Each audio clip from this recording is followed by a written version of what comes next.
Have you ever stopped to ask yourself these questions? I mean, why are we still doing this?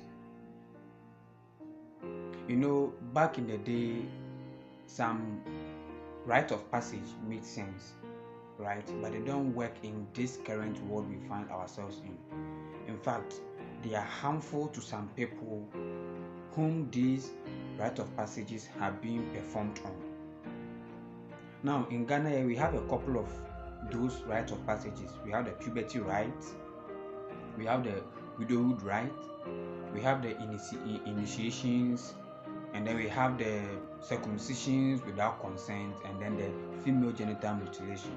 All of these are rites that are not being performed well by a section of Ghanaians that are hateful to whomever these rites are being performed on. But now, real quick, what are rite of passages?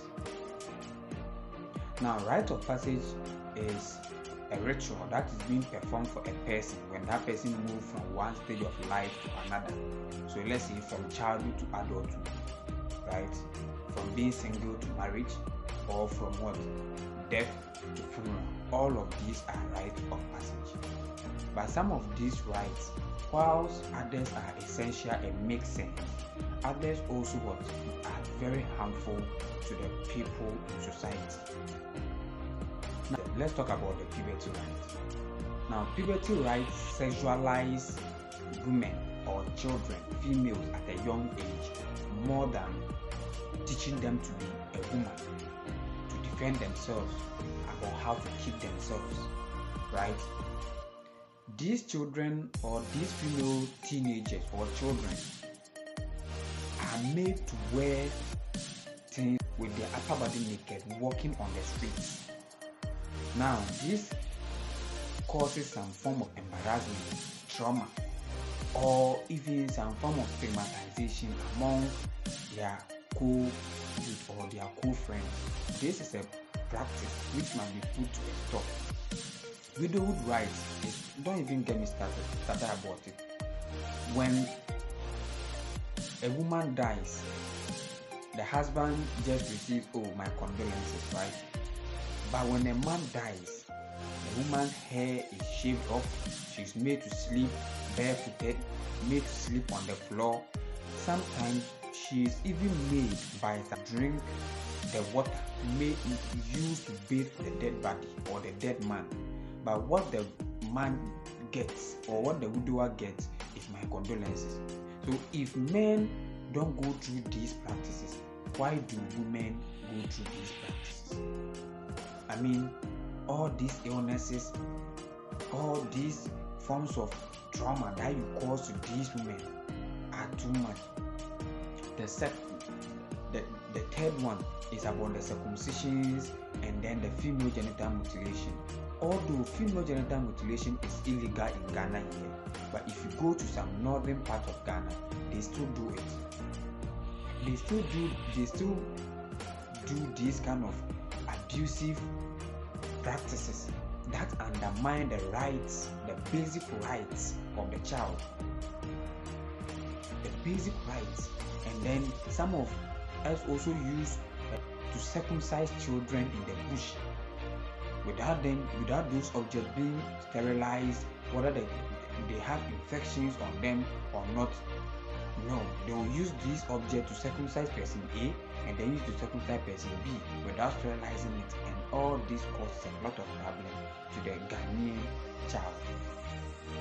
And then we also have the secret initiations, where boys are taken into the bush and beaten up and are warned not to talk about it or not to say anything about it, else they will be cursed or else the gods will be angry at them. And then there's another one, the tribal markings. Marks are being carved on children at a very, very young age. And then when you ask about it or you do inquiries about it, they'll tell you it is part of our culture. Now, which culture? Or they will tell you it is used for identity.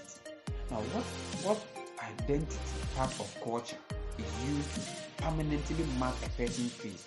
Now, these kind of marks can cause discrimination at the job, at the school, or even at the playground among children. and it can lead to the isolation of these children from society. But it is our culture, right? Some of us are afraid to stand up and speak about these issues because when you talk about it, the elders are telling us it is our culture, right? But if there is a culture that put trauma, hate, and embarrassment on the face of culture, or on the face of the individual being performed on, is that culture worth preserving? If we follow our elders blindly in the face of culture, is it culture? It is not. Now, some of us are silent because it will be costful to talk about these things. It is going to cost us when we talk about these things. But we are in a modern age where the world is developing. Culture evolves. If we can put a stop to things like slavery, then we can also at least make this part of our culture evolve. These kind of widowhood rites, puberty rites, the mutilation, the tribal markings, they worked back then, but in this current generation, those kind of practices doesn't work anymore. They rather traumatize people, hurt people, shame people, rather than working on people. Now we have to educate the youth about the rights, to be outspoken. We have to make reforms. We have to keep the part of culture that promote music, fashion, dance, and do away with culture that hurt people, that put people in trauma. We have to enact laws to make sure that these type of culture are not encouraged among this modern world we find ourselves in. Have you ever experienced all this kind of culture, or have watched this kind of unpleasant way of living a human life? If you have and this story hit home, let's hit the subscribe button, leave a comment.